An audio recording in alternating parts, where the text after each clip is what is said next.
SBI देश का सबसे बड़ा पब्लिक सेक्टर बैंक है। क्या अदानी ग्रुप को बचाने के लिए एलआईसी और एसबीआई को ऑर्डर दिया गया? एलआईसी ने खतरों से भरे अदानी ग्रुप को इतना बड़ा एलोकेशन क्यों किया? प्राइवेट फंड मैनेजर्स जो ज्यादा रिस्क लेते हैं उन्होंने भी ये नहीं किया। जब इन बातों से पर्दा उठेगा तो पता चलेगा कि उनके फायदे में न सिर्फ आपका लेकिन देश का कितना बड़ा नुकसान हुआ। गौतम अडानी पर बड़े कर्जे बकाया है। एक अनुमान के अनुसार वित्त वर्ष 2022 में अडानी ग्रुप के कुल 2 लाख करोड़ के कर्जे में से लगभग 70,000 से 80,000 करोड़ सिर्फ बैंकों से लिया लोन है। इसमें सबसे ज्यादा 27,000 करोड़ रुपए की देनदारी एसबीआई की है, 5,500 करोड़ रुपए बैंक ऑफ बड़ौदा का लोन और एलआईसी का अडानी ग्रुप के डेट और इक्विटी में 36,474.78 करोड़ रुपए का एक्सपोजर है। मित्रकाल में उठाए इस कदम ने अब आम भारतीयों के भविष्य को जोखिम में डाल दिया है। एसबीआई देश का सबसे बड़ा पब्लिक सेक्टर बैंक है जिसमें आपकी मेहनत की कमाई और आपके परिवार और आपके बच्चों के भविष्य के लिए जमा की हुई सेविंग्स रखी हुई है। अब सवाल ये उठता है कि इन बैंकों में रखे हुए पैसे जो आपके पैसे हैं उनको खतरे में कौन डाल रहा है? अदानी ग्रुप को सहायता देने के लिए और नुकसान से बचाने के लिए एलआईसी और एसबीआई से जबरदस्ती इन्वेस्ट करवाया जा रहा है। आप जो दिन रात एक करके अपना घर परिवार चलाते हो, जो ईमानदारी और मेहनत करके कमाते हो, आप जो एलआईसी और एसबीआई में अपना पैसा रखते हो, क्या आप अपने बच्चों के भविष्य को खतरे में डालना चाहते हैं? नहीं ना? तो मेरा सवाल आपसे है, अदानी के नुकसान को भरने के लिए आपके पैसे क्यों लगाए जा रहे हैं?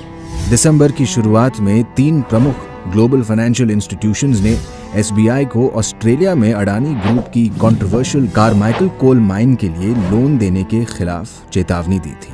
न्यूज एजेंसी IANS के अनुसार नवंबर 2020 में एसबीआई अडानी ग्रुप को 5,000 करोड़ रुपए का ऋण देने के लिए तैयार था।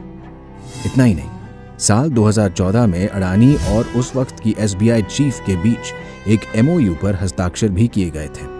एसबीआई के चीफ आपके पैसे को सुरक्षित कर रहे हैं या फिर अदानी के बिजनेस को? भारत की सबसे बड़ी सार्वजनिक बीमा कंपनी एलआईसी का अडानी समूह में पूरे बीमा इंडस्ट्री के कुल निवेश का 98% से अधिक हिस्सा है।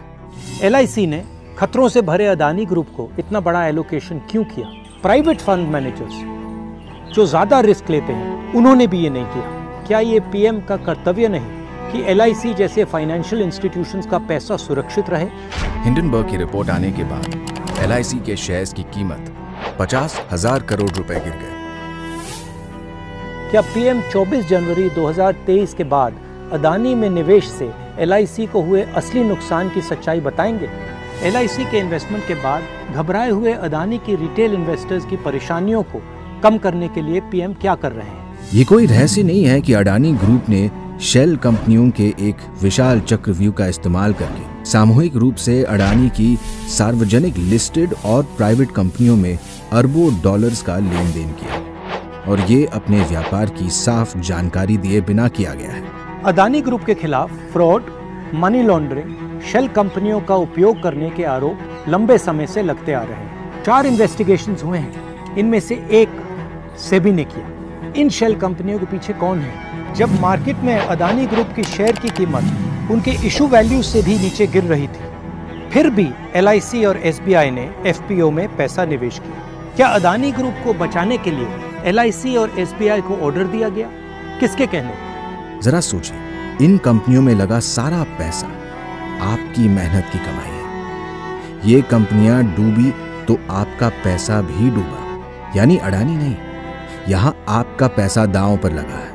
सत्ता में बैठे लोगों को आखिर किसने ये अधिकार दिया? हम इसका जवाब लेकर रहेंगे। जब इन बातों से पर्दा उठेगा तो पता चलेगा कि उनके फायदे में न सिर्फ आपका लेकिन देश का कितना बड़ा नुकसान हो।